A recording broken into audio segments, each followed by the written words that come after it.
अस्सलाम वालेकुम प्यारे दोस्तों और मोहतरम साथी इकराम। सोचा जो एक और जो है ना इसका एक एक्सपीरियंस जो है ना वो एक शेयर कर दूं। देखें किस हद तक कामयाब होता हूँ।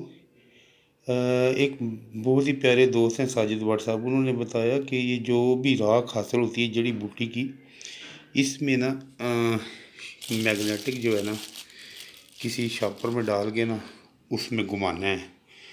तो जड़ी बूटी की जो राख होती है उसके अंदर होता है फौलाद, वो आपको मिलता है। ये वही डंडा थोर की राख है पड़ी हुई। तो ये मैं भी जो है ना कोई बिल्कुल आज प्रैक्टिकल करने लगा हूँ। देखता हूँ, जिसने कहा था कि साजिद भट्ट साहब ने कहा कि थोड़ी थोड़ी राख डाल के ना आपने ना इसमें जो है ना मैग्नेटिक घुमा शापर में डाल के घुमाना है और फिर चेक करना है कि इसमें क्या जो है आपका फौलाद जो है जड़ी बूटी के अंदर जो होता है इसकी राख में वो लगता है या नहीं लगता। अभी ये प्रैक्टिकल करूँगा, ये आपको जो है ना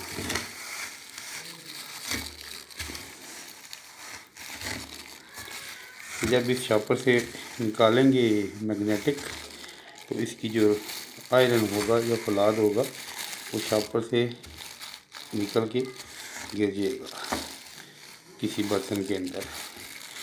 देखते हैं जी।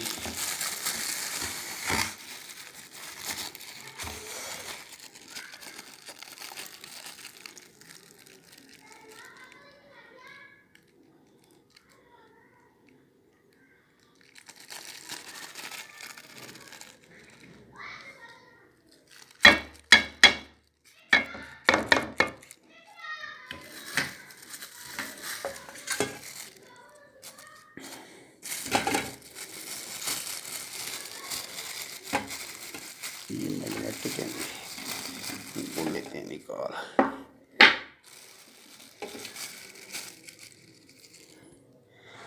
ये देखें जनाब, ये बिल्कुल जो है ना 100% जो है ना करेक्ट बात है जी कि जड़ी बूटी की जो राख होती है ना किसी की भी, उसके अंदर जो है ना फौलाद होता है। गो कि थोड़ी मिकदार में होता है लेकिन होता ज़रूर है। अभी ये मैं करना तो नहीं चाहता, ये फिर इसके साथ चिपक जाएगा, लेकिन चलें ये निकला है जी। ये भी आपको दिखाता हूँ। ये अस्सलाम वालेकुम, ये हासिल हुई है जी टोटल फौलाद उसमें से ना राख में से। ये मैग्नेट है, ठीक है जी। ये मैं इसको नीचे रखता हूँ और ये देखें इसमें मेरे हाथ में एक में मोबाइल है, देखते हैं जी। इसको नीचे घुमाता हूँ मैं, ये देखें जी, ये देख लें इसके नीचे ना प्लेट की, ये है तो स्टील की प्लेट है लेकिन जी मिक्स है स्टील की और भी नहीं, ऐसे ही बस। ये देखें जी, देख लो जी, ये आयरन, ये नीचे मैग्नेटिक घूम आ रहा हूँ, ये जड़ी बूटी की राख से असर हुआ जी।